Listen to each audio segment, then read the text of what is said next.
We'll take a look at the Wednesday papers, and we're joined by 2009 Young Victorian of the Year, Thom Woodroofe. Tom, good morning. Morning, Virginia. Morning, Michael. Good to see you again. Yes, you too. What's for top of your list today? Well, the parental leave scheme of the Abbott's idea is still dominating the coverage. I think the Financial Review's got an interesting take on this, which is rather than looking at necessarily the politics of it, they've decided to rather sort of focus on the government, and that the pressure will now be on the government to boost their own scheme, which is only 18 weeks at minimum wage versus 26 at annual salary. So I think this is actually a really good thing for public discourse in Australia, irrespective of how it's going to get paid through taxing big business or not. I think that the substance, at least from a public policy perspective, is a really good move. So it's good to see the Financial Review tackling it in that way. Although, in a sense, it still is a political story, because you can imagine, can't you, the way this plays out. It puts pressure on the Rudd government to increase its offer, and it gets Tony Abbott out of jail with his party room by giving this one up and stepping back from it and leaving the Rudd government to carry the can. It does, and Tony Abbott very much took a sort of 15-year-old boy approach to it, I think, by asking to apologise to his party room for not talking to them about it rather than seeking permission, which he was very upfront about as well, which was always very much his style. Yes, it was the Bart Simpson sort of approach to dealing with the problem, wasn't it? I hadn't heard it put like that. Now, Tom, the Australian is raining on Kevin Rudd's parade ahead of Susilo Bang Bang Udiono's address to Parliament today. The Australian's actually front page deals with Kevin Rudd's Asia-Pacific community idea, which sort of started as a sort of EU thought bubble for the region and has evolved a little bit since then. But I think what's interesting is two things. First of all, that this is actually still getting front page coverage on the Australian. It hasn't really gone anywhere for the last 12 months besides getting negative press, but particularly on the Australian front page, I thought that was interesting.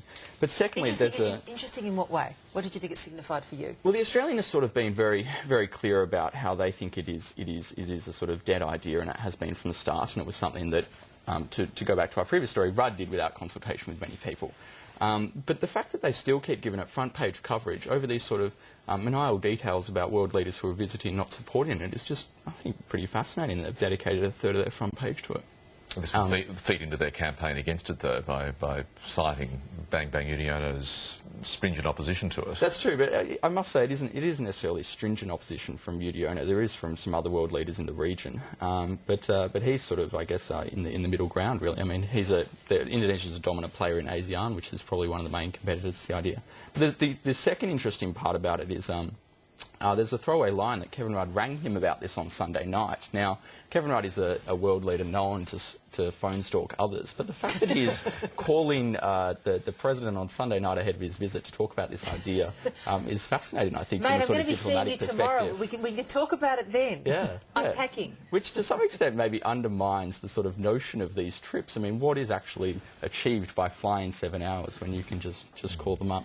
When all your people in various back rooms have stitched it all up beforehand, right. They're trying to communicate coming out of the US presidential meeting with anyone. Which means nothing usually. Yes. And I'm just surprised and appalled, Tom, that you suggest the Australia would use their front pages to run campaigns of any type, any persuasion.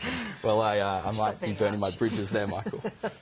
Well, no, it's curious, and I'm glad you mentioned that this morning, because I have to say that when I saw it too, I thought this was dead. I thought it may have even been something that Kevin Rudd himself quietly backed away from, but maybe not. I don't think he will back away from it. I think there has been but some it's friendless, just like his his emissions trading scheme bill. It's friendless. Yeah, well, I think yes and no. I think the United States are quite friendly towards it, including the previous administration. Condoleezza Rice spoke quite highly of it, for example. I think what will be more important is the debate that takes place from this, and the Japanese Prime Minister's come out with some interesting countering proposals to it, for example. But I don't think the model that he originally intended is going to come to fruition, and he won't become the sort of legacy leader of Asia as the EU was. Now, Thom Woodroofe, I understand that you and your Gen Y cohort are scratching around in your wallets and your back pockets and not finding much cash these days. We are. I thought I should do a Gen Y story. So the Herald Sun has one about how the global financial crisis has hit hardest on 18 to 24-year-olds. They look all right. They're shopping. They're happy. They are, but in fact the story points out that they're shopping less, so it's an interesting picture to have them. And it's done best for 55 to 64-year-olds. But look, I think this is actually quite an interesting point. It's kind of a given that they are the most affected. But I think to contrast it, for example, in Australia compared to other countries around the world. In Australia, a lot of young people have sort of, their impression of the GFC has been getting a stimulus check, and they haven't actually, I don't think, it hasn't hit home yet. And I think that will happen for a lot of them when they graduate, and that's quite a worry, I think, well, as a young true, person. and they'll have a hell of a HECS debt as well. That's true, yeah. So I think that these pressures are really building up in the system, and it will actually probably end quite badly for that But do you see those cliches as being true? Are you a spendthrift generation, and do you save?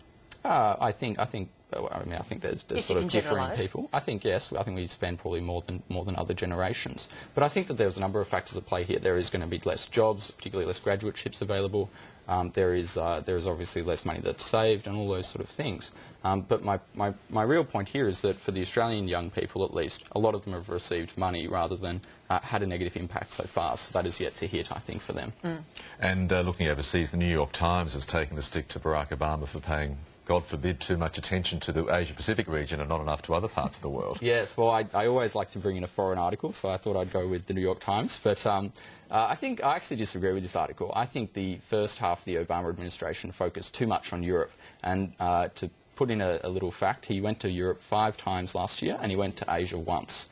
And that, I think, really puts it in perspective. So his trip to Indonesia and Australia later this month, though arguably symbolic because there isn't sort of any concrete meetings that he's coming for, is interesting. But I think that there is some substance, at least in the notion that will change over the coming time, that he'll realise that the Pacific is more important to his presidency than Europe is at the moment. He could pay a bit more attention to Europe by bailing out Greece. He could. They'd love that. They'd love that, the Greek Prime Minister being in Washington at the moment. But, of course, one country looms large whenever you're talking about Asia-Pacific, and it's certainly not Australia or Indonesia, it's China, of course. And the US-China relationship is always fraught, but economically it's crucial for America. And there continues to be a debate about a G2 of China and the US, which I don't think will actually sort of come to fruition at that level at least, but it continues to happen. It's sort of an ad hoc G2, at least one that's not formalised, but clearly exists.